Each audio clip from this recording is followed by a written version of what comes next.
Hello. So, നമ്മുടെ Indian team ഇന്ന് ICC championship ജയിച്ചത് പ്രമാണിച്ച് ഞങ്ങളുടെ വീട്ടിൽ ഇന്ന് ഒരു സ്വീറ്റ് ഡിന്നറാക്കി. എന്താന്ന് വെച്ചാൽ ഇലയട. ഇലയില്ലെന്നേ ഉള്ളൂ. സോ, ഇത് പേപ്പർ അട എന്ന് വേണമെങ്കിൽ പറയാം.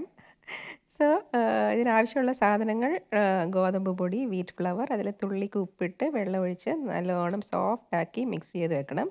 എന്നിട്ട് ഈ പേപ്പറിൽ ഇങ്ങനെ പരത്തിയെടുക്കണം. സോ, കൈ വെള്ളത്തിൽ മുക്കി വേണം ഇത് ചെയ്യാൻ, അല്ലെങ്കിൽ ഇത് നല്ലോണം സ്പ്രെഡ് ആവത്തില്ല. പിന്നെ നമ്മൾ തേങ്ങ, ശർക്കര, ശകലം ഏലക്ക ഒക്കെ ഇട്ട് മിക്സ് ചെയ്ത് വെച്ചിരിക്കുന്ന ഈ ഒരു ഫില്ലിങ് അതിനകത്ത് വെച്ചിട്ട് ഇതിങ്ങനെ മടക്കിയിട്ട് നമ്മളിത് ചുട്ടെടുക്കാൻ പോവാ. ദോശക്കല്ലിൽ വെച്ച് ചുട്ടെടുക്കാൻ പോവാ. ഇത് ആവി കയറ്റി ചെയ്യുന്ന ടൈപ്പല്ല, സ്റ്റീംഡ് അല്ല. സോ, ഇതൊരു 3 minutes in law flame each side ഇങ്ങനെ വെച്ചാൽ ഇത് ഇങ്ങനെ ഒരു ബ്രൗൺ കളർ വരുമ്പോൾ നമുക്കറിയാം ഇത് റെഡിയായെന്ന്. സോ, അങ്ങനെ ഞങ്ങളുടെ ഇലയട റെഡിയായി.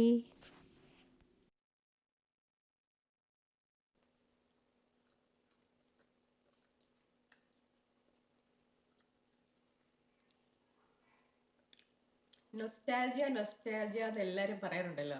This is one of those things.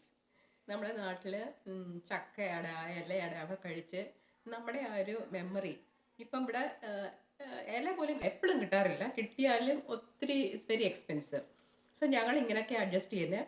പക്ഷെ ആ ഒരു മെമ്മറി, ആ ഒരു സന്തോഷം ഇത് കാണുമ്പോൾ നമ്മുടെ നാക്കിൽ വെള്ളം ഊറും. അല്ലേ? എന്നെ പോലെയാണോ നിങ്ങളൊക്കെ? അപ്പം പിന്നെ കാണാം. See you, bye.